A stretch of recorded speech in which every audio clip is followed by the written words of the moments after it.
अस्सलाम वालेकुम नाज़रीन, मैं हूं आपका मेज़बान अदनान हैदर और मेरे साथ आज जो मेहमान हैं हमारे सीनियर सहाफ़ी और दोस्त जनाब सलमान आबिद साहब। सलमान साहब बहुत शुक्रिया वक्त देने के लिए। पाकिस्तान तहरीक इंसाफ से नदीम कुरैशी साहब हैं, उनका भी बहुत शुक्रिया। शकील अवान साहब हमारे साथ मुस्लिम लीग नून से होंगे। अभी वो रख्ते सफ़र तो बांध चुके हैं, बट वो सफ़र जो है उनका ख़त्म नहीं हुआ। जैसे ही ख़त्म होगा तो मेरे साथ वाली कुर्सी पर होंगे। सलमान आबिद साहब, आपसे शुरू करना चाहूँगा। पाकिस्तान तहरीक इंसाफ वाले कहते रहे कि इसहाक डार के आने से कुछ नहीं होगा, इकॉनमी बिगड़ चुकी है, माशी हालात अबतर हो चुके हैं, तो इस हुकूमत से ये मामलात संभलने नहीं हैं। मैं ये क्लेम नहीं कर रहा कि मामलात संभले हैं, बट ये ज़रूर हुआ है कि इसहाक डार वापस आए। जैसे ही वो वापस आए 24 से 30 घंटों के अंदर अंदर डॉलर में भी कमी आती है और वो अपने FBR टारगेट्स भी सेट कर देते हैं। और जहां मिफ्ता इस्माइल साहब बड़े परेशान थे कि पेट्रोल में रिलीफ नहीं दे सकते, डीजल में रिलीफ नहीं दे सकते, उन्होंने आते ही 18 घंटों के अंदर वो रिलीफ भी आवाम को दे दिया। तो इस पर कमेंट करिएगा कि ये एक फौरी रिलीफ तो दे दिया उन्होंने। जिस तरह आप जिम जाते हैं तो चौथे दिन आप थोड़े स्मार्ट लग रहे होते हैं, लेकिन 6 महीने फिर उतने ही रहते हैं, फिर बढ़ना शुरू हो जाते हैं। क्या वैसा इम्पैक्ट होगा या कहीं ना कहीं इसहाक डार साहब एक लॉन्ग टर्म इम्पैक्ट डाल सकते हैं? देखिए अदनान साहब, जहां तक पेट्रोल की कीमतों में कमी का ताल्लुक है, तो पिछले कुछ माह से पूरी आलमी मंडी में तेल की कीमतें कम हुई थी। ये तो रिलीफ बहुत पहले मिलना चाहिए था कौम को, लेकिन बहुत देर की मेहरबान आते आते। और इस रिलीफ को उस फौरी तौर पे ना देने की वजह यह थी कि इसहाक डार जो है वो पाकिस्तान वापस आ रहे थे और वजीर खजाना के तौर पर उन्होंने हलफ उठाना था।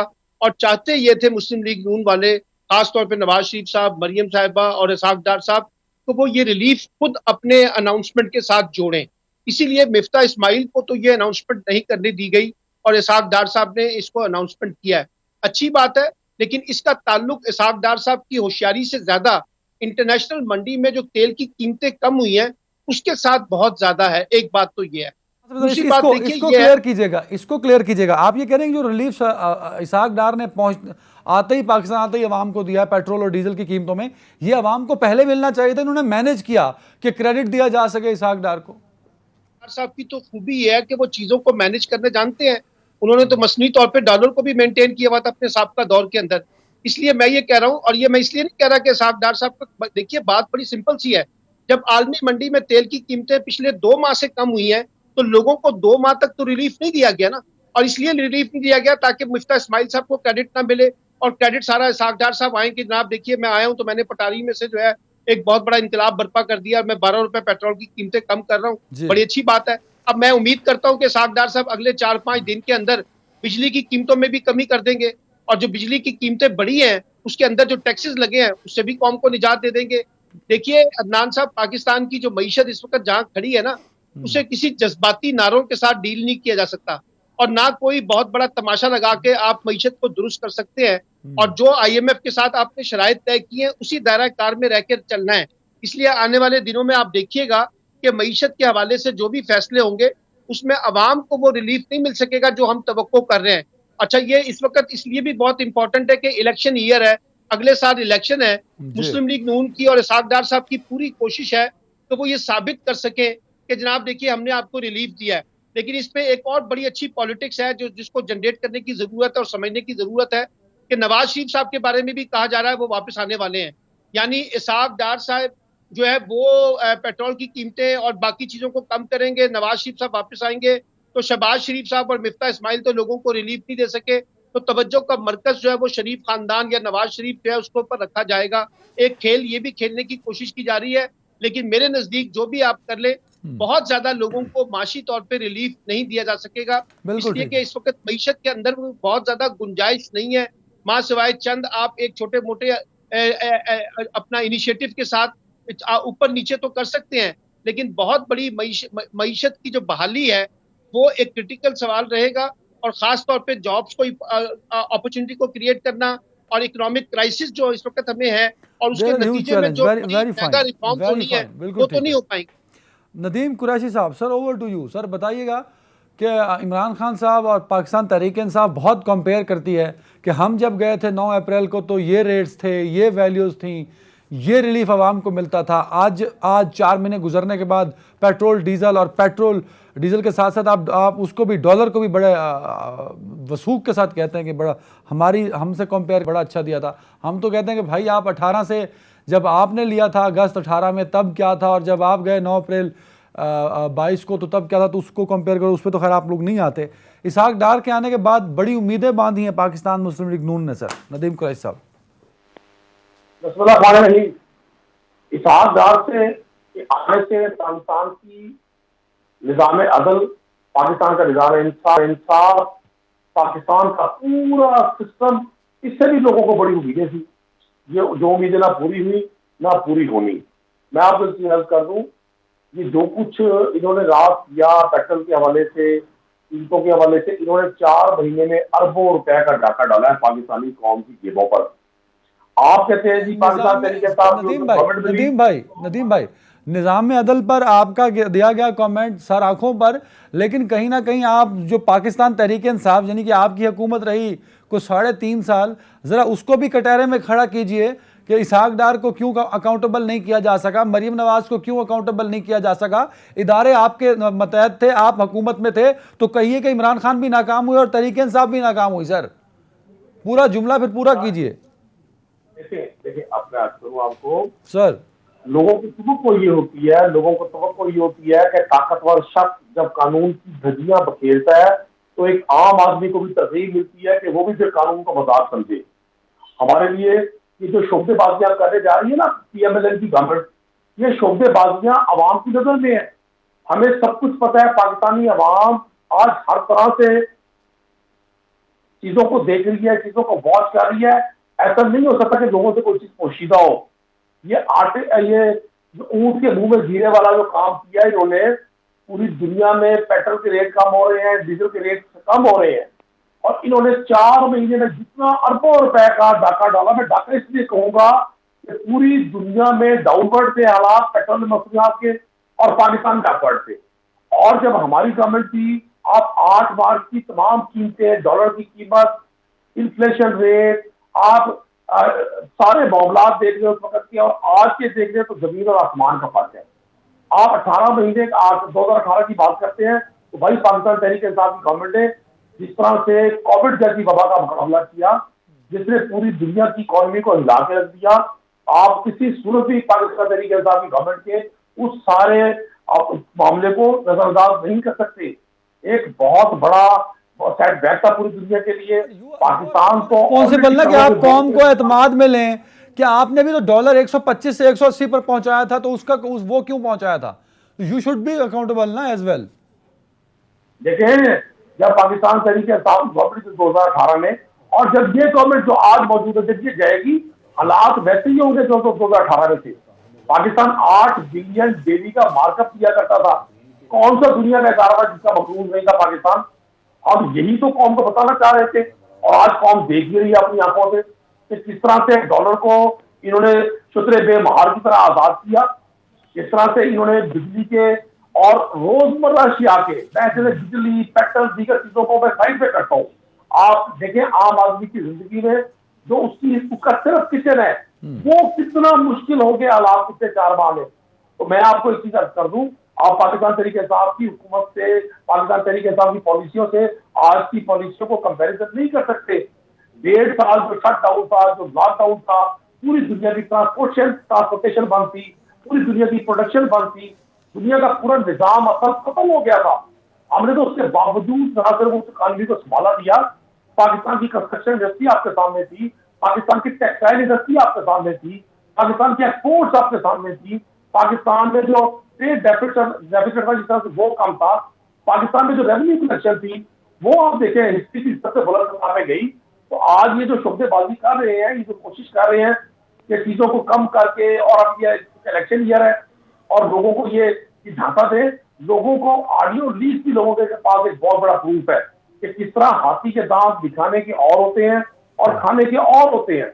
मैं समझता हूँ आने वाले दिनों में पाकिस्तानी कौम ने डिसाइड किए बैठी है कि जिन्होंने अल्टीमेटली किसी भी तरह से 40-45 साल में या इससे पहले इस मुल्क पर हुकूमतें की, और इस मुल्क को कभी भी लॉन्ग टर्म बेसिस पर ठीक करने की बजाय हमेशा शॉर्ट टर्म पॉलिसी अपनाई, और उन शॉर्ट टर्म पॉलिसी के नतीजे में जाती बेनिफिट्स लिए, अपने जाती बिजनेस को। कुरैशी साहब, ये एक सियासी बयानिया तो हो सकता है, लेकिन सर आवाम को तो ना आप लोगों ने कोई रिलीफ दिया ना ये दे सके। एक ब्रेक में जा रहा हूँ नाज़रीन, ब्रेक के बाद ऑडियो लीक्स पे बात करेंगे।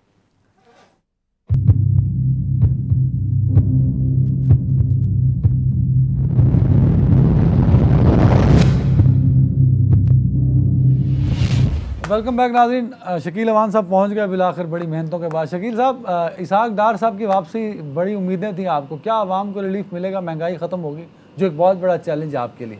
बिस्मिल्लाह। देखिए, गुजारिश है कि जहाँ तक महंगाई ख़त्म होने का ताल्लुक है ना, महंगाई इंशाल्लाह काबू आएगी, महंगाई गिरेगी। जो IMF के हाथों बांध कर गया है उसे बहुत अच्छे तरीके से इदराक है इस बात का कि उसने अपनी पूरी प्लानिंग के साथ, उसका वो जो पिंडी का शैतान है जो मिनिस्टर था उस वक्त में दाखिला का, वो तो टेलीविज़न पर क्या कर गया है, बड़े चैनल पर बैठ कर उसने कहा कि हमने जो बारूदी सुरंगें बिछाई हैं इसका अंजाम इन्हें पता लग जाएगा। या तो कोई ढकी छुपी बात हो ना, ढकी छुपी बात कोई नहीं है। बाकी रहा कि इस मौके पे दाद दें मफ्ते को भी, और उसके बाद इसहाक डार साहब ने आते सार जो कर दिखाया, इंशाअल्लाह ताला ये अभी पहला स्टेप है। महंगाई ख़त्म भी होगी, कम भी होगी, और ख़त्म इस तरह होगी कि इस मुल्क को हमने देखें जब 2016 में कैसे ख़त्म करेंगे? आखिर सलमान आबिद सब कह रहे थे कि पिछले हाफ में आपसे पहले कि इलेक्शन ईयर है, this is election year, of course election तो होने हैं कि इलेक्शन, ये तो कह दो कि 10 साल इलेक्शन नहीं कराने, फिर तो समझ आती है बात। मैं गुजारिश आपसे करता हूँ, देखें जब 2016 में हमने IMF के उस अपने वाले प्रोग्राम को मुकम्मल करने के बाद बाबा किया था, तो उसके बाद खाली ये नहीं कर दिया था कि खाली जेब से टाटा बाबा कर दो। हमने अहमदुल्ला कायद मियाँ नवाज शरीफ ने जब CPAC वाला प्रोग्राम हमारा जिस स्पीड से चल रहा था, आते साल 4 साल इमरान खान ने CPAC वाले प्रोग्राम को पहले फनाई उसकी निकाली, उसके बाद ये तो प्लानिंग के तहत ना, ये श्रीलंका किसी आपने सुना है कि किसी प्राइम मिनिस्टर के मुंह पे ये बात हो कि बजाय वो खैर का कलमा पढ़े, हम मुसलमान हैं, हम सबसे पहले खैर का कलमा पढ़ते हैं, उस शख्स के मुंह पे श्रीलंका बन जाएंगे, हम दिवालिया हो चुके हैं, हम दिवालिया होने वाले हैं, फॉरेन फंड वहाँ से जो समुद्र पर पाकिस्तानी पैसे मत भेजो, IMF को ख़त लिख रहे हैं कि भाई इनको इमदाद मत दो, कल KP और पंजाब आपको इनको नहीं करेगा, टैक्सेस में वो नहीं करेगा। तो मैं गुजारिश करूँ जब इस तरह के हालात हों, बाकी रह गया सवाल कि देखिए ये वो कौन प्रोपेगेंडा कौन कर रहा है? प्रोपेगेंडा वो कर रहा है जो इतने दूध के नहाए हुए हैं कि मेरे इस प्रोग्राम में सबाई मिनिस्टर साहब भी तशरीफ फरमाया ना, वो नदीम कुरैशी साहब भी हैं जी, तो वो जिस काबीना के मेंबर हैं, अब देखें कि वो जनाब अल्लामा हज़रत पीर तरीक़त इमरान न्याई साहब ने फरमान जारी किया था कि और ये फतवा दिया था कि ये सबसे बड़ा पंजाब का डाकू जो है ना वो परवेज़ लाई है, तो उस परवेज़ लाई डाकू की काबीना के मिनिस्टर में सब बैठेंगे तो बड़े अच्छे आदमी हैं। तो मैं गुजारिश करूँ कि दूसरों पे साहब आपकी तारीफ की है, लेकिन रिस्पांस आपने सही करना है सर, अपनी तारीफ में ये ना हो कि आप वाकई पीछे छोड़ना है सर। सब यही बड़े जीनियस आदमी हैं, नहीं जीनियस तो है, आपने तो उनके पल्ले काख नहीं छोड़ा। मैं गुजारिश करूँ वो भी दिल में खून के आंसू रोते होंगे कि यार मैं किस बंदे की काबीना के मेंबर हूँ, लेकिन मजबूरी अब क्या करें। नदीम कुरैशी साहब सर डिफेंड करना पड़ेगा परवेज इलाही साहब। शकील अवान साहब आए हैं, थके हुए हैं, अच्छी अच्छी बातें करेंगे, लेकिन इन्होंने आते ही पहले तो अपने इलेक्शन की शिकस्त का गुस्सा निकाला शेख रशीद साहब से, इनका हक बनता है। लेकिन मेरे को ये जरूर आवाज दो कुरैशी साहब को, शकील साहब को। जी जी कंटिन्यू सर। अच्छे अच्छे लफ्जों का, खूबसूरत लफ्जों का इस्तेमाल ज्यादा बेहतर होता है बजाय ये गाली गलौज करने के और किसी के नाम रखने के। आप एक तरफ तो कहते हैं कि लबो लहजा अच्छा जो है वो लोगों के दिल मोह लेता है, दूसरी तरफ उसी जुबान से आप लोगों पर बड़ी सख्त बातें करते हैं। अब ये इसहाक डार साहब के जो इन्होंने अभी कामयाबियों के किस्से गिनवाए, क्योंकि ये मैंने देखा शकील अवान साहब को, मैं इनकी बड़ी इज्जत करता हूँ, ये शहाबनामा नहीं पढ़ा इन्होंने शहबाजनामा पढ़ा हुआ है। ये जैसे ही तशरीफ लाते हैं किसी प्रोग्राम में, इनकी कोशिश और ख्वाहिश होती है कि मियाँ बरागान की ये इस तरह से हम नवाई करें, उनकी इस तरह से तारीफ और तौसीफ करें ताकि कौम भूल जाए कि 2013 में जब नवाज शरीफ साहब पाकिस्तान के वज़ीर-ए-आज़म बने थे, यूसुफ रज़ा गिलानी के खिलाफ काला कोट पहनकर सुप्रीम कोर्ट जाने के बाद, तो उन्होंने आकर कहा था कि जरदारी और 40 चोर पाकिस्तान की आवाम के रगों से खून चूसकर फरार हो गए हैं, पाकिस्तान दिवालिया हो चुका है, पाकिस्तान डूबने के करीब है, पाकिस्तान की कश्ती डूबने वाली है। ये लफ्ज थे, इनको याद होगा। शहबाज शरीफ साहब आज जो इनके बड़े लवली कजन बने हुए हैं आसिफ जरदारी, उनकी गवर्नमेंट में मीनार पाकिस्तान लाहौर पर हाथ वाला पंखा झलते थे, उन्होंने कैंप लगाया था लोड शेडिंग के खिलाफ। इन्हें याद होगा शकील अवान साहब को कि आज उनके स्पीकर है, उनका नाम राजा रेंटल किसने रखा था। इनको याद होगा ये किसको कहा करते थे अली बाबा 40 चोर, ये किसको कहा करते थे मौलाना डीजल, ये सब नाम, ये सब इस्लाहात इन्हीं की रखी हुई है। अब तारीख अपने आप को दोहरा रही है। परवेज इलाही साहब पंजाब में ना सिर्फ चीफ मिनिस्टर है, बल्कि परवेज इलाही साहब ने पंजाब में वो तो 3-4 माह की पुलिस के जरिए गवर्नमेंट आई थी, हमजा शहबाज कमेंट कर देना। साहब कह रहे हैं महंगाई खत्म हो जाएगी, इसहाक डार साहब आ चुके हैं पाकिस्तान। ये पाकिस्तान की आवाम को खत्म करेंगे, पाकिस्तान की आवाम के वसाइल को खत्म करेंगे। मेरे लिए तो बड़ी हैरान कुन बात है कि इनकी जमात 40 साल इक़्तिदार में रहने के बावजूद एक ऐसा मायने मईशत नहीं पैदा कर सकी, एक ऐसा बंदा इनकी फैमिली के अलावा बाहर ये पैदा नहीं कर सके बतौर लीडर, बतौर इकोनॉमिक्स के एक सीनियर शख्स के, ईमानदार के अलावा जिन पर इन्हें भरोसा हो। ये मुफ्ता इस्माइल की जिस तरह से इन्होंने तजवीज करके और जिस तरह से वो ऑडियो लीक के जरिए पता चला कि किस तरह की गैर जिम्मेदाराना गुफ्तगू करते हैं मुफ्ता इस्माइल साहब, और किस तरह से नवाज शरीफ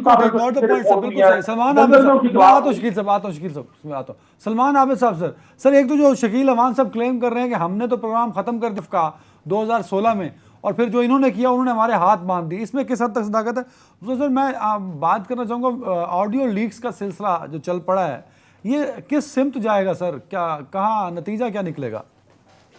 पहली बात तो ये है कि इमरान खान ने अगर IMF से गलत माहिदा किया था वो तो इमरान खान ने किया था ना। अब शकील अवान साहब और इनकी जमात को चाहिए कि जो माहिदा इस वक्त IMF के साथ हुआ है उसको जरा पार्लियामेंट में पेश कर दें कि किन शराइत के ऊपर हमने IMF के साथ माहिदा किया है, ताकि आप भी देख लें, मैं भी देख लूं, पूरी कौम भी देख ले, पार्लियामेंट भी देख ले कि किन शराइत के ऊपर इस वक्त IMF से माहिदा हुआ है और जिन कंडीशन पे इस वक्त पाकिस्तान में IMF के साथ माहिदा किया गया है वो जरा अगर आप देख लें। और ये दिखाएंगे नहीं कि मैं आपको बता रहा हूँ, इस वक्त तक कभी किसी के पास IMF का माहिदा पब्लिक नहीं किया गया कि आपने किन शराइत के ऊपर मामला तय किए। तो उससे अंदाजा रिवाइज किया सर मिफ्ता साहब ने, वो भी नहीं दिखाएंगे ये लोग। पर मैं कह रहा हूँ अगर दिखा दे ना, मैं तो आपको दावत दे रहा हूँ ना, ये मीडिया में पेश कर दे, ये पार्लियामेंट में पेश कर दे जो इस वक्त रिवाइज माहिदा हुआ है, ताकि हमें पता चल जाए। एक बात तो ये है। दूसरी बात यह है कि परवेज इलाही साहब अगर डाकू हैं तो ये अभी इक़्तिदार में आने से, यानी कि परवेज इलाही की हुकूमत बनने से पहले उसी को तो ये कह रहे थे कि आप हमारे साथ मिलकर हुकूमत बना लें। आसिफ अली जरदारी साहब का फरमान है ना, ये हमारा फरमान नहीं है, ये अल्लामा साहब ने फतवा दिया था। शकील साहब, सलमान साहब, शकील साहब सुन ले जरा। अगर आपको मरियम की ऑडियो लीक्स में कैसेट सुन ले, उसमें जो कुछ वो मुनस लाई और परवेज लाई के बारे में कह रही है वो भी आपके रिकॉर्ड का हिस्सा है, लेकिन मैं इसमें नहीं जाना चाहता। अब देखिए बात यह है ऑडियो लीक्स के बारे में। अब ये इस वक्त प्राइम मिनिस्टर हाउस जो है जिस तरह से इनसिक्योर हुआ है साइबर सिक्योरिटी के कॉन्टेक्स्ट में, यकीनी तौर पे एक बहुत बड़ा सवाल है। खुद शहबाज शरीफ ने भी बतौर वजीर आजम ये सवाल उठाया है कि अगर प्राइम मिनिस्टर हाउस सिक्योर नहीं है तो बाकी फिर कौन सिक्योर होगा और कौन सा दूसरे मुल्क का चीफ एग्जीक्यूटिव आकर यहाँ पर बात कर सकेगा। अब इसकी उन्होंने तहकीकात करने का फैसला किया है। अब बड़ी दिलचस्प बात, जरा अदनान साहब मुलाहिजा फरमाइए, ये जो सारी सिक्योरिटी होती है इसको लीड करती है वजारत दाखिला, यानी राना सनाउल्लाह साहब जो है ये इनकी वजारत है। अच्छा, जिनके ऊपर इल्जाम है कि साइबर सिक्योरिटी लीक हुई है, उन्हीं के वजीर को कहा जा रहा है कि आप इसकी जो इन्वेस्टिगेशन है उसकी सरबराही करें। यानी इल्जाम तो इस वक्त वजारत दाखिला के ऊपर है ना।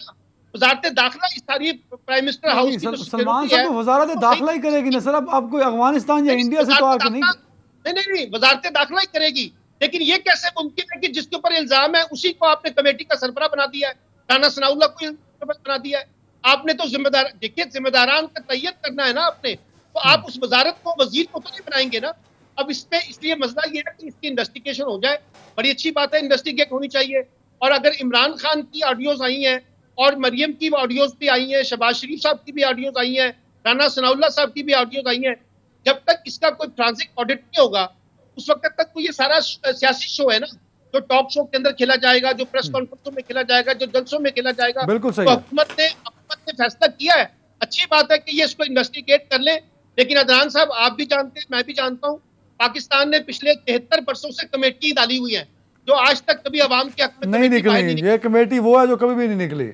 शकील अवान साहब, ऑडियो लीक्स का बड़ा सीरियस प्रॉब्लम है, आपकी वफाकी हुकूमत है, अभी तक वाजे नहीं है ना सलमान साहब को, ना मुझे, ना सुनने वालों को, कि ये कर कौन रहा है, हो कैसे रहा है, कब हुआ था, हु इज़ रिस्पॉन्सिबल। कमेटी तो आप लोगों ने बना दी और वो सलमान साहब की बात में बड़ा वजन है कि वजारत दाखिला पे ही क्वेश्चन मार के आपने उन्हें कह दिया कि अपनी इंक्वायरी करके बताएं हमें। पहली गुजारिश है कि वजारत दाखिला वज़ीर दाखिला का नाम नहीं होता। वजारत दाखिला और वज़ीर दाखिला में फ़र्क है। वज़ीर दाखिला, वजारत दाखिला में अगर वजारत दाखिला में से किसी शख्स का इसमें कोई मनफी रोल हुआ तो वज़ीर दाखिला से ज़्यादा उस कमेटी की सरबराही कौन बेहतर कर सकता है, और वज़ीर दाखिला के किरदार से और उसके रवैये से और उसके। सर देखें, इतने इनसिक्योरिटी का आलम चेक करें सर। मैं सलमान साहब को इंडोर्स करने पे मजबूर हूँ। मतलब जिस हाउस के अंदर जिनके पास एक कागज तक, जो इंपॉर्टेंट कागज है ना, वो साइफर जो था, तुसी वो चोरी करा बैठे हो। मतलब देखिए, साइफर चोरी हुआ या जाते हुए पिछला प्राइम मिनिस्टर साथ ले गया, ये तो होने देना इन्वेस्टिगेशन है। तो 4 महीने बाद पता लगा, सुनो ना, ये 4 महीने बाद उनकी खुशख्याली ये है, खुशफहमी ये कि साइफर जो है ना, शायद वो है ही नहीं। साइफर तो वजारत खारजा में पड़ा हुआ है, साइफर ने कहाँ जाना है? वो तो उसकी एक कॉपी जो प्राइम मिनिस्टर ने रिसीव की थी, वो जाते हुए साथ ले गया। और अगली बार वो जाते हुए साथ लेके, मैं आपकी बात मान लूं, सुन लेना, तो 4 महीने बाद याद आया। मैंने बात याद आने की नहीं है, बात यह है कि आप ये बताएं कि जो अगर इतनी लीक्स की बात करें तो इसके भी जरा जिक्र कर देना।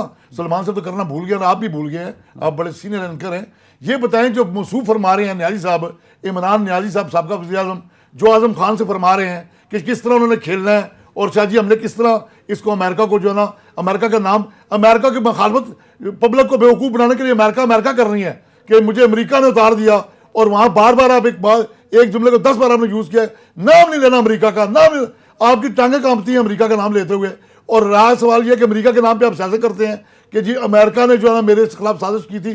साइफर क्या हो, देखे ना उसके मिनट्स नहीं, वो कैसे, वो कहाँ से लीक हुई? वो भी हमारे प्राइम मिनिस्टर हाउस में बैठ के इमरान खान बातें कर रहा था। मेरा मतलब जब बात सारी खुलेगी तो बात बहुत दूर तक जाएगी ना। सर ये तहकीकात आपने करनी है ना, कर रहे हैं ना तहकीकात। जब तहकीकात हो रही है, देखिए कल पेट्रोल सस्ता हुआ तो आज पूरा सोशल मीडिया देख लें, अब पीटीआई को वो मरोड़ पड़े हुए हैं, बजाय इसके कि कुछ दुनिया सैलाब में बह रही है तो ये जलसे करके गालियां दे रहे हैं। मतलब इनका तो आपको पता है, इनसे मुस्बत सोच की तवक्को करो ही ना, इन्होंने हर बात में मीख निकालनी है ना। बाकी रह गया सवाल, दूध का दूध पानी का पानी हो जाएगा, यही राणा सनाउल्लाह की सरबराही होगी, यही कमेटी होगी, अकेली नहीं वजारत दाखिला होगी और एजेंसी साथ शामिल होगी। और जब इनको अब इन्हें वक्त से पहले पता, वक्त से पहले क्यों चिल्ला रहे हैं? वक्त से पहले क्योंकि खुरा जो है ना, वो खुरा इनके घर जा रहा है सीधा, खुरा इनके यहाँ जाएगा, ये याद रखना। इन्हें पता है कि राणा सनाउल्लाह की सरबराही में कमेटी बनी है, खुरा सीधा जासी तुम्हारे कार, इसलिए उससे पहले शोर मचाना शुरू कर दिया। इनकी तो पुराना वतीरा है, चोर मचाए शोर। बाकी कौम देखेगी, कौम ये भी देखेगी कि महंगाई। सलमान साहब कुछ कहना चाह रहे हैं, सलमान साहब एक बड़ी दिलचस्प बात मैं बता दूं, राणा सनाउल्लाह साहब वजीर दाखिला थे पंजाब के, जब सानिया मॉडल टाउन हुआ था, तो जो सानिया मॉडल टाउन की इन्वेस्टिगेशन थी ना, वो भी राणा सनाउल्लाह के पास थी, जो आज तक कमेटी निकल ही नहीं सकती। हाँ, ये एक रेफरेंस मौजूद है वैसे अभी तो, उस वाक्य को भी 7-8 साल देखें, उसमें अफसोसनाक वाक्य, उसमें बेकसूर हम प्रिंसिपल सेक्रेटरी से लेकर जिसका नाम इन्होंने डाला ना, उन सबको हमने न सिर्फ पहले, नहीं वो रिपोर्ट कहाँ है सर? वो रिपोर्ट नहीं आई।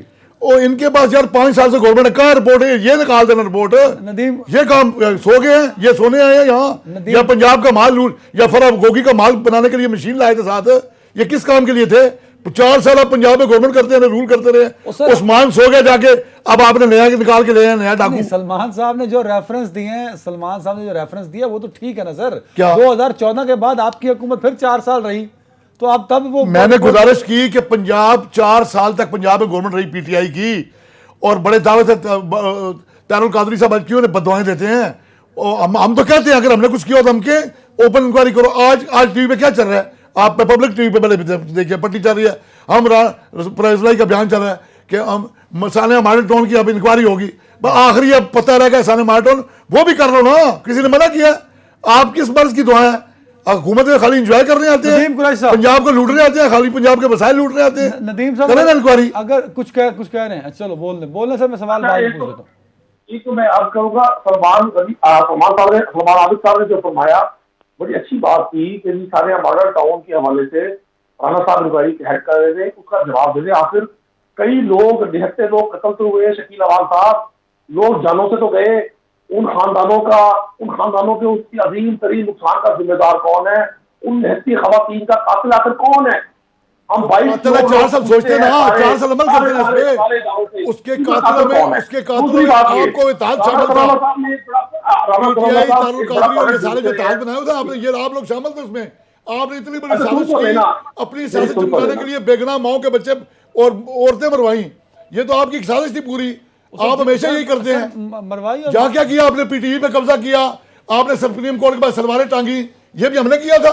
आपको तो वतीरा ये है। रिस्पांस तो लेने देना नदीम साहब प्लीज, ब्रेक पे जाना मुझे। रमान साहब, हमें मौका नहीं मिला, हमने सुप्रीम कोर्ट पे सलवारें नहीं टांगी थी।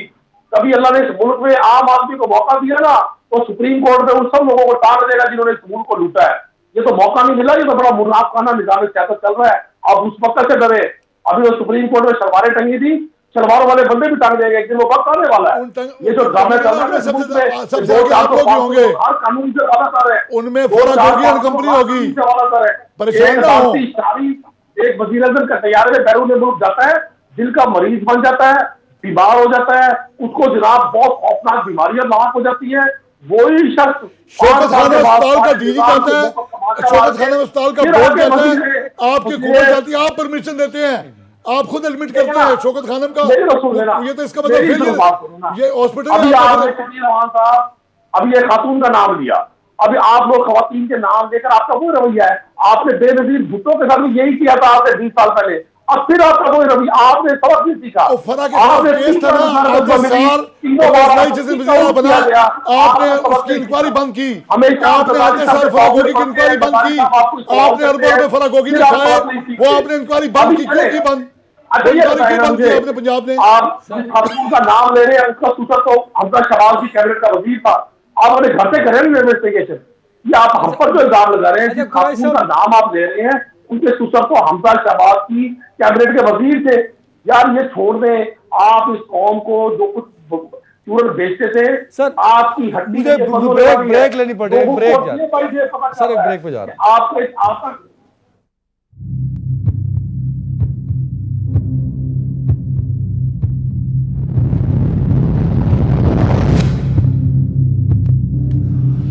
Welcome back. सलमान साहब, मैं ज़रा चाहूँगा, ये जो ऑडियो लीक्स की वजह से मुल्क में के अंदर एक सियासी इंतशार पैदा हो रहा है और हर एक अपनी सियासत चमका रहा है।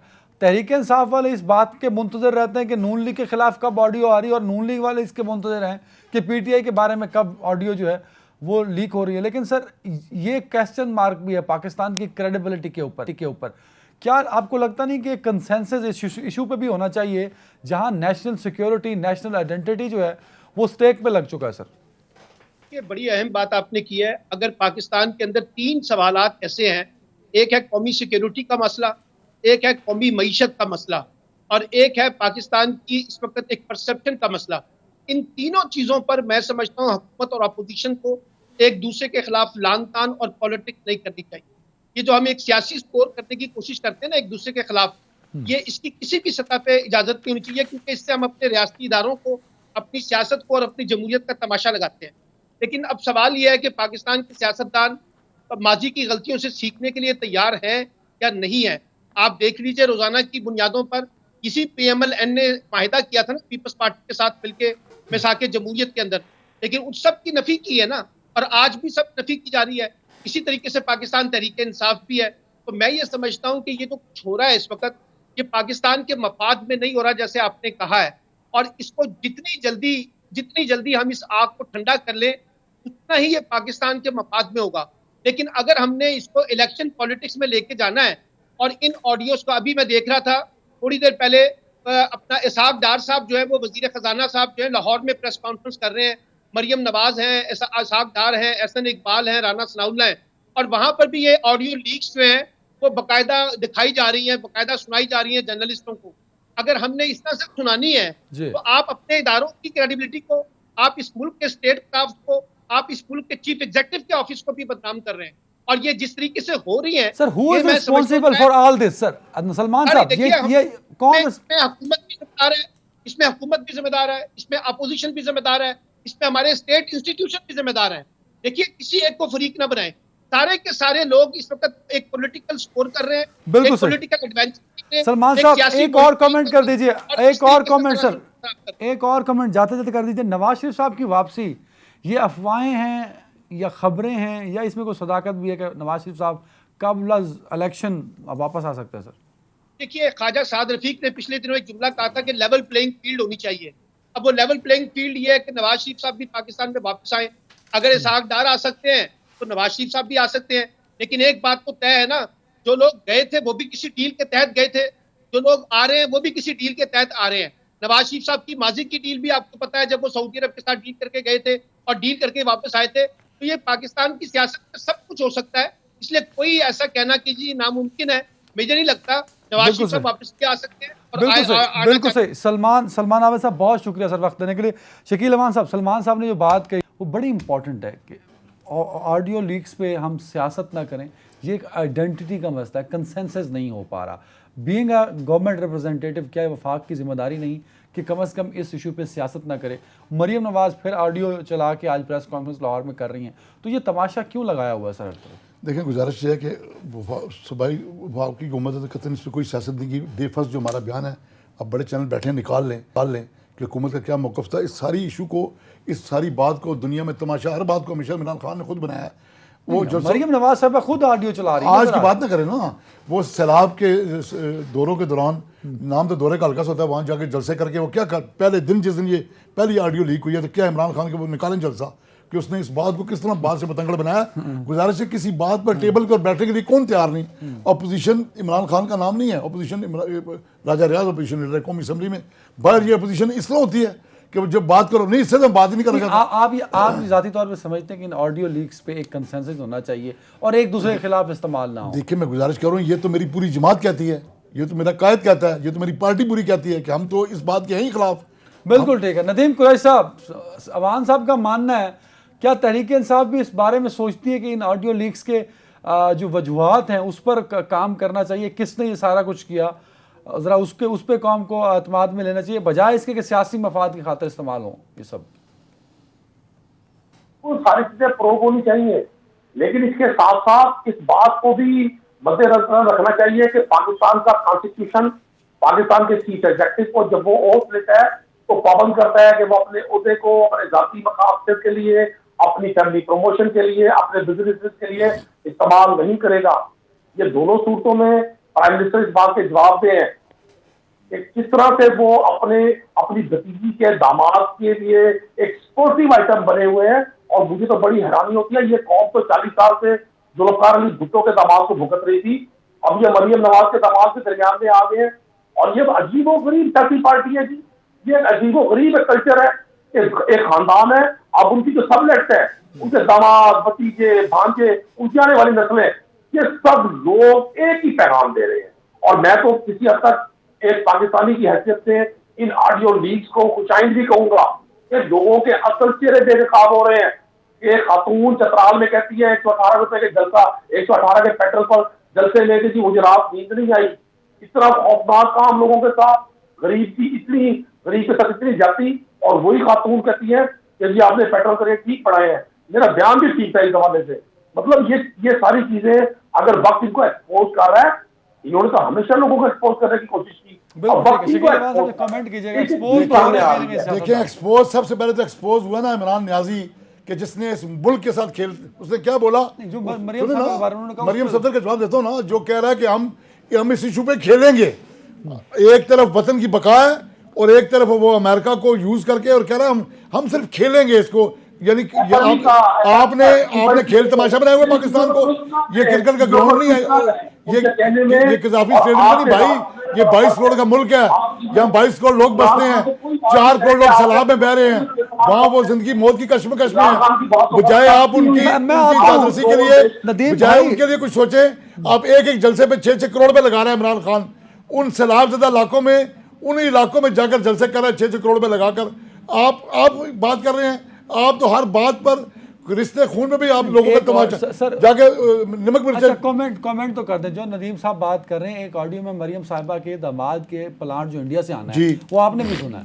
तो ये सर देखें ना, पूरी बात करें, आधी बात ना करें। वो प्लांट जो आधा आ चुका है इमरान खान के दौर में, अगर ये मेरी बात गलत हो तो मैं अहमदुल्लाह कौमी असम्बली का मेंबर हूं। अभिनंदन का वाकया नहीं हुआ, गुजारिश सुन आ सकता था, गुजारिश सुन लेना, गुजारिश मेरी सुन ले।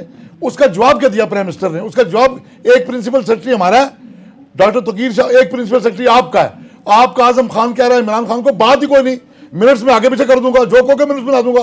एक तकीर शाह कह रहा है प्राइम मिनिस्टर साहब को कि प्राइम मिनिस्टर साहब, वो जिन साहब की सिफारिश की जा रही है वो मानवी काबिल एहतराम है, भाई हमारा, क्या होगा, कारोबार कर रहा है ना, को खुदा ना खास्ता मनिका की तरह कमीशन लेता तो नहीं पकड़ा गया, या उसके बच्चों की तरह लूट मार करता तो नहीं पकड़ा गया। कहाँ लिखा कारोबार करना जुर्म है? उन्होंने कहा यह नहीं हो सकता।